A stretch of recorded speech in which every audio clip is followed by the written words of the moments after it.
Hello, everybody. Welcome to another edition of Facebook Live Friday. This is Rosalind C. Rain Dancer of the Conscious CEO Experience.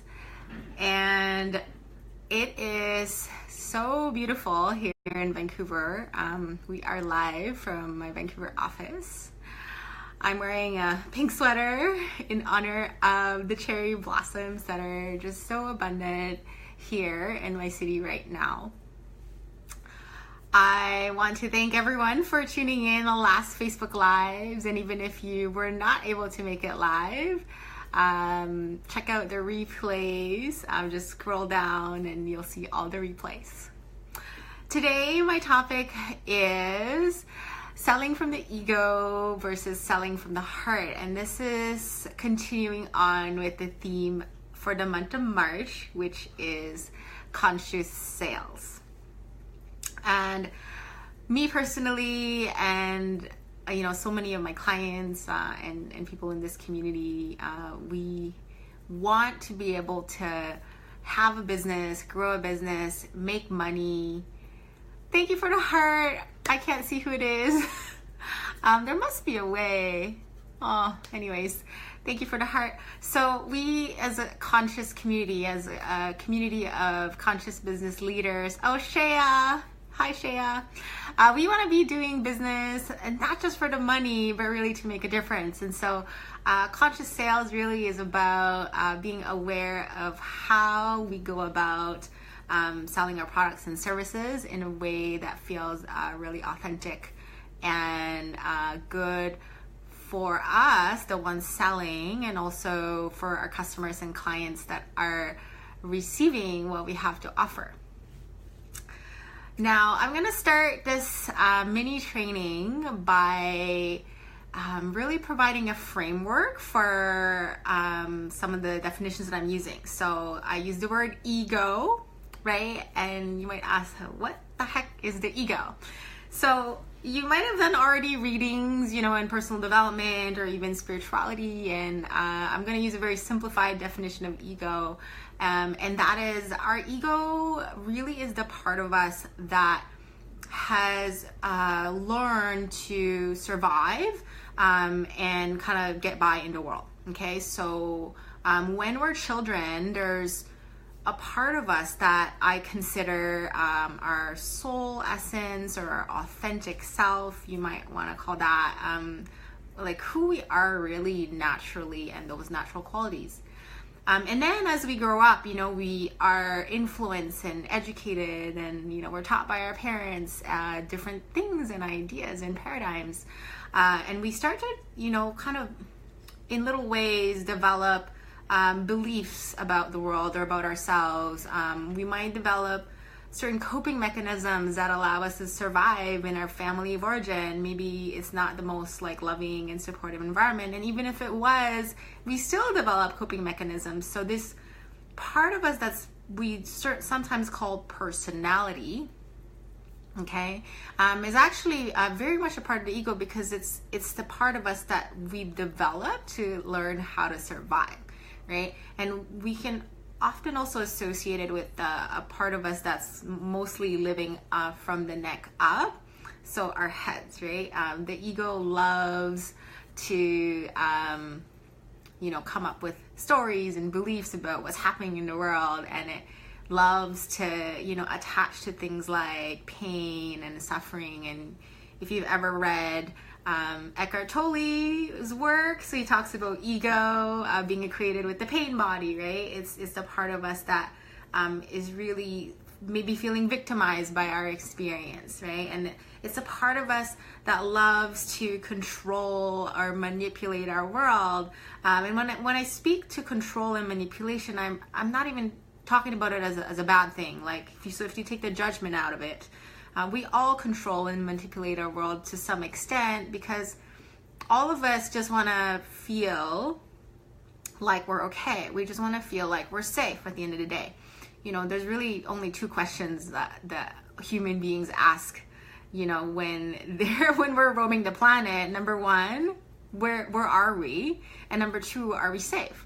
right? And so we're constantly walking around with these two questions, and our egos are wonderful, amazing, super intelligent mechanisms that allow us to survive and even like achieve, right? A lot of us have achieved so much because of our abilities that we've developed.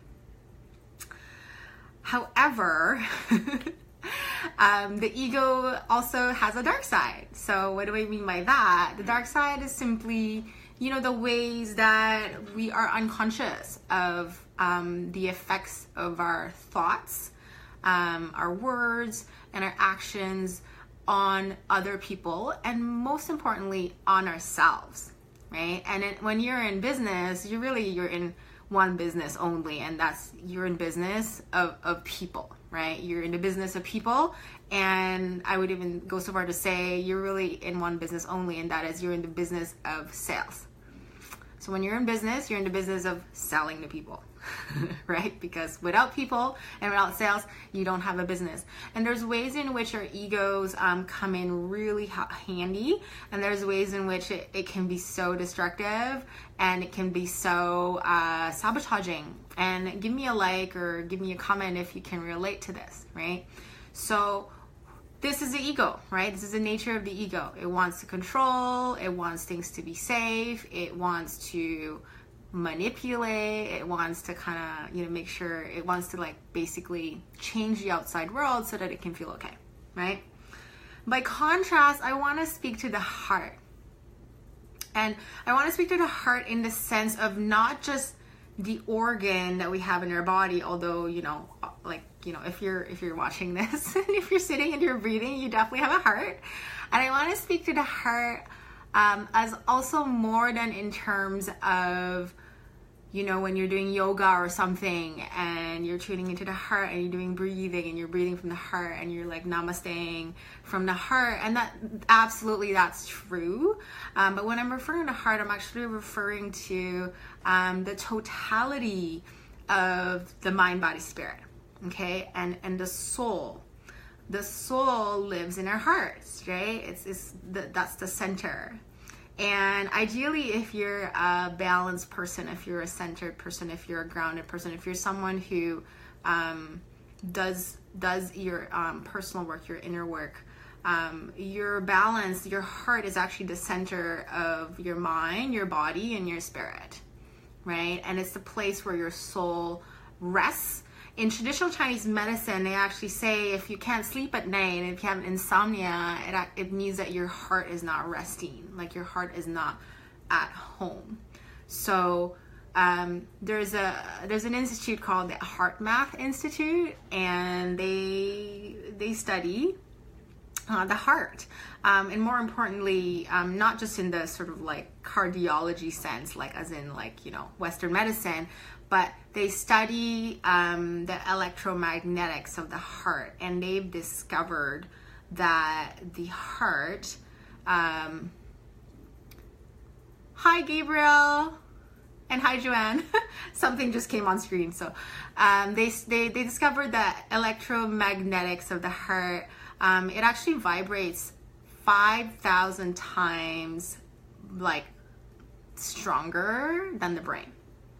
Okay, so if you think about that, literally in terms of waves, the heart's waves goes out like that, really big, and then the brain's like this.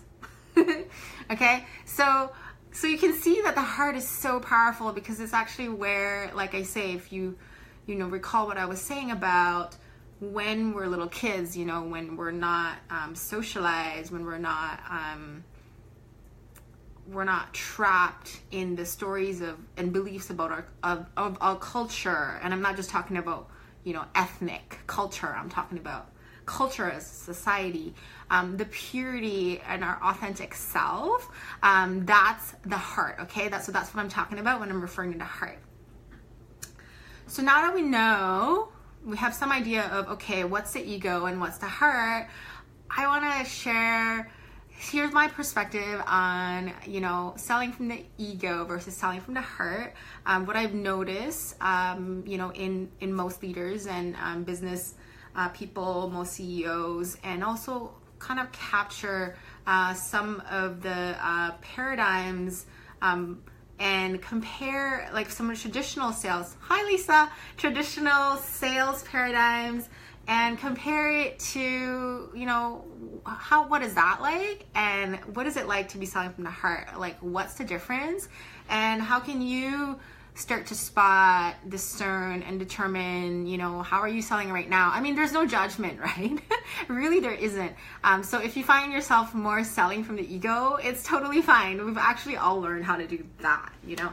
So in a previous video, I believe it was last Facebook Live, I was sharing about how if you manage to get here on this planet, and you're sitting here and you're breathing and you're in your 20s, 30s, 40s, 50s or above, you've sold, right? Doesn't matter if you never feel like you've officially sold anything. You've been in sales because you managed to convince your parents or whoever, your caregivers, to like care for you, give you food and all that. So we've all been selling.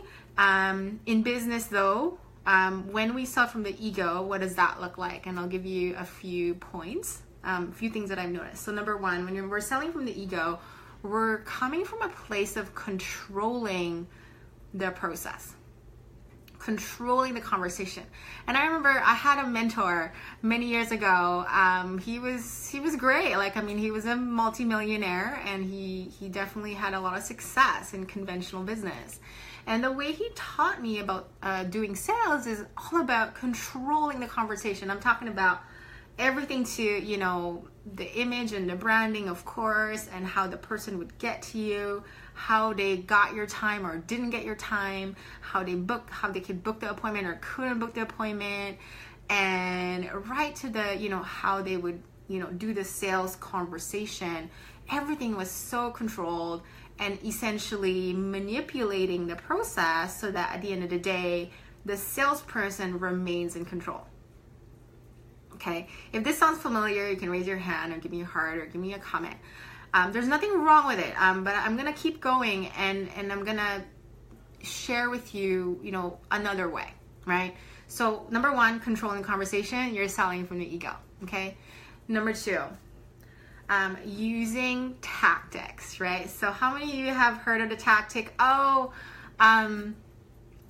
know, give them like limited time offer, or you know, give them this pricing, but then like downsell if they say no, or upsell depending on what they say, and use maybe like scarcity tactic, right? That's really popular. It's like only so many spots left, right? Again, there's nothing wrong with that. But if your entire sales process is full of tactics, then it's likely you're selling like from an egoic place, right? Because then, you know, it's just all about controlling and manipulating, right? Number three sign that you're selling from the ego is when you find yourself becoming really attached to the outcome, okay? And almost like pressuring, like, you know, have you ever felt, even though you may not want to, right? Even though you know, this doesn't feel good. This doesn't feel good for me. It must not feel good for that potential client or customer I'm selling to, but you feel like it's how you should sell, right? Have you ever had the experience of like, oh my God, I have to just do it this way because I was taught to do it this way, right? So anytime you find yourself being so attached to the outcome, to them just saying yes and only yes, and if they say no, it's the end of the world, and like you're gonna be, you know, pissed off or offended. And anytime you find yourself pressuring your potential client or customer, then you're selling from an egoic place, okay? And like I say, no judgment, we all do it. Now, what is the difference when you're selling from your heart? Big difference. So when you're selling from the heart, instead of trying to control the process and control the conversation and, you know, have all your questions line up and make sure everything is peachy, right, and leading the person to the outcome, you actually want to do the opposite when you're selling from the heart. I just had a quick sort of hit that it's kind of like dating. when you try to control the outcome of the date, it kind of doesn't go over well, right? And and then you may not get a second date. When you're selling from a place of the heart, you're wanting to create a connection. Instead of controlling the conversation or the process, you want to just focus on connecting with the other person. I'm not saying that you don't use some of the, time and tested tools and tactics and possibly even controlling a little bit, because you have to take some leadership in the process, right? And I can share more about some of those tools at my live workshop or webinar if you're curious. But the main focus, if you're selling from a heart-based space, is creating the connection, because connection is currency. So one of my mentors used to say that a lot, and I love it. Like, she's totally right, because anytime you have a connection with someone, then it's a lot more authentic, and you're just communicating and having a conversation. And if you ask me, I believe that marketing is just one big conversation between you and the marketplace. So you, the business, and the marketplace, you're just having a great big conversation that happens more than once, right? So if you focus on creating connection, what you'll find is you naturally will not feel so contracted or wanting to pressure or wanting to control, and you'll actually have a lot more fun and just relax in their process, and the other person will feel relaxed and they won't feel pressured, they won't feel so like kind of strange and contracted, and then you'll just have a good time, right? So connection instead of controlling. The second way you can sell from the heart is really, instead of using tactics, okay, instead of doing all of that, you can just be, thanks, Joanne. Of course, I know you've heard of it before as well. Just love that concept. Connection is currency.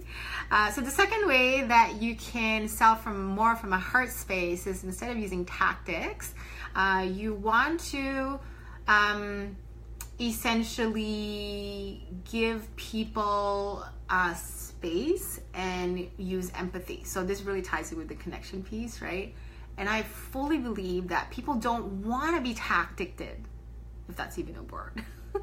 People don't want to be like people, like customers and consumers are smart these days. They're so savvy, and they can tell when you're using tactics. I shared about when I was I wrote myself into a timeshare presentation, and I totally could tell they were using tactics on me. So customers can tell, right? And so you might as well just not do that, right? And if you have to do them, like, for example, it is really, maybe it really is limited time offer, or, you're really like wanting to, enroll or sell, a big chunk of your services or something, then just be transparent about it. Just say, hey, I'm doing this because XYZ, and people get that. It's like, oh, hey, then, I'll pay attention to what she's saying, because she's being real about her intentions. So be transparent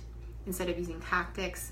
Create space and just empathize more than trying to try to use a lot of sort of different ways to manipulate and get the person to change their behavior. Hi, Rosalind. So that's the second way, okay? So be transparent, create more space, and try to minimize your tactics, okay? Transparency over tactics. The third way, pardon me, the third way that you can show up in a more heart-based manner when you're selling is truly, instead of, what was the third thing that I said before? So instead of being attached to the outcome and pressuring your potential client or customer, really come at it from the place of ask and offer. So asking and offering versus being attached and pressuring, right? What do I mean by that? So when you're in a sales conversation, which if you're in business and you're a business woman or you're a businessman, all of your conversations are sales conversations. Okay, so just kind of a mindset thing to kind of let sink in for a moment, right? And your business is not going to bring in money unless you ask for the sale, right? And this is actually a very conventional training wisdom, right? Anytime you go into a sales training, they'll tell you you have to ask for the sale. But there's a difference between asking with attachment and pressuring versus asking just from a place of offering, right? And so when you're offering, and even like the gesture for offering, you know, so I do go to a church. I was raised Christian, and I try to keep that sort of alive in my life right now. And so I do go to church, and at my church there is this wonderful choir, like a worship team that does the worshiping before the sermon. And this woman, one of the singers, I love her because as she's singing, she's also doing American Sign Language. So she's like signing, and I'm always watching her because I'm curious, like, what words correspond to what sign, right? And so the word offer, like the sign language, I'm not sure if it's like official.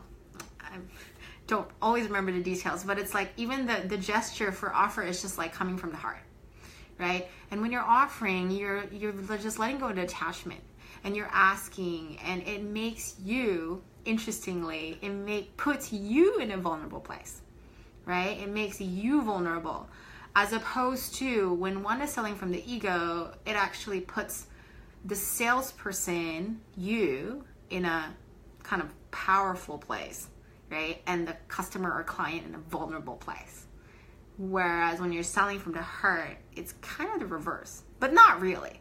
That's too deep if I go into it. But I want you to get kind of the gist of it for today.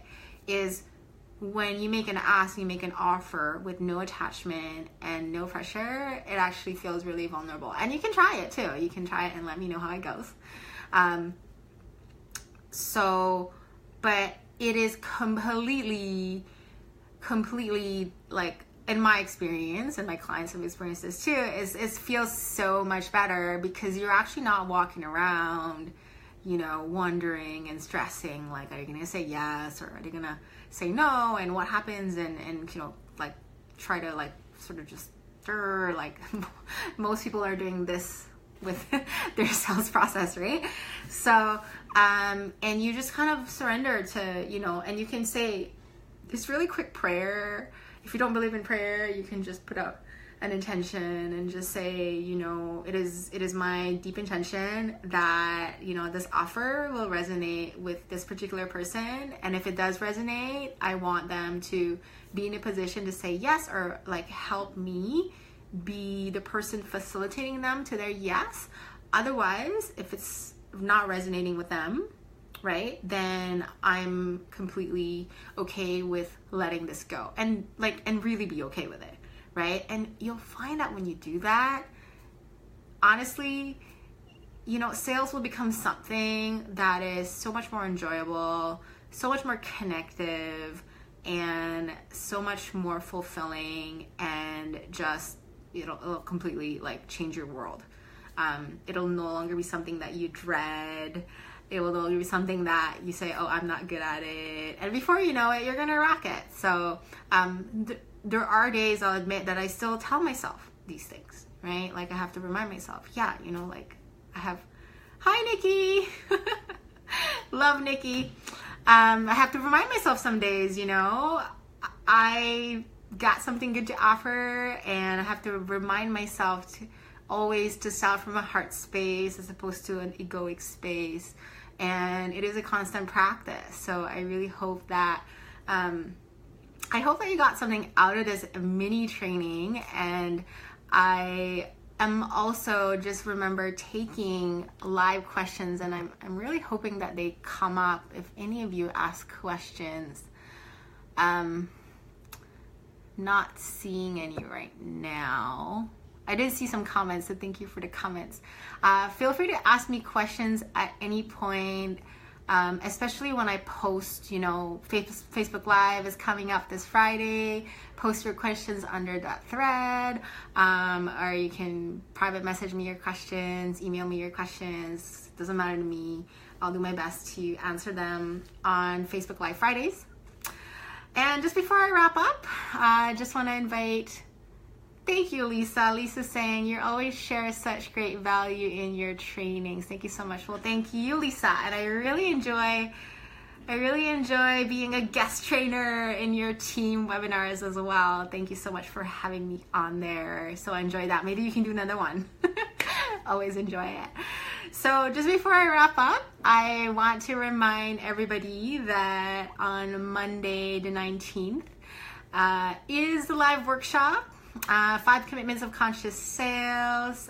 Get paid to be yourself. Make a difference and boost your bottom line at the same time. So that's Monday, March 19th, 6 to 9 p.m. here at the Conscious CEO Experience office. We usually just meet in the boardroom. There will be appetizers served. And then the very next day on March 20th, from noon to 1:30 p.m., so lunchtime, is a lunch and learn webinar on the same topic. So for those of you who are not local, don't worry, I haven't forgot about you. You can hop on the webinar. It'll be the exact same content. You just won't get the live workshop experience, like the networking and all that. But you'll still get the same content, and it will be recorded. So even if you can't make it live, you will get it in your email afterwards. And all that information, like I usually do, I will post it below, or rather like in the description. And I have just so enjoyed doing these. So please send me your questions. Send me your questions about business, conscious business, leadership, entrepreneurship in general, or you can send me questions that relate to the current topic of the Facebook Live. That's all related to the theme of the month. For March, I believe we still have one Facebook Live that's all about conscious sales. So it's not too late to get your questions in. All right, so I think I'm gonna wrap it up here. And remember, I believe in you. I really do believe in you. And I believe that you can create extraordinary success on your own terms and from the inside out. Bye for now.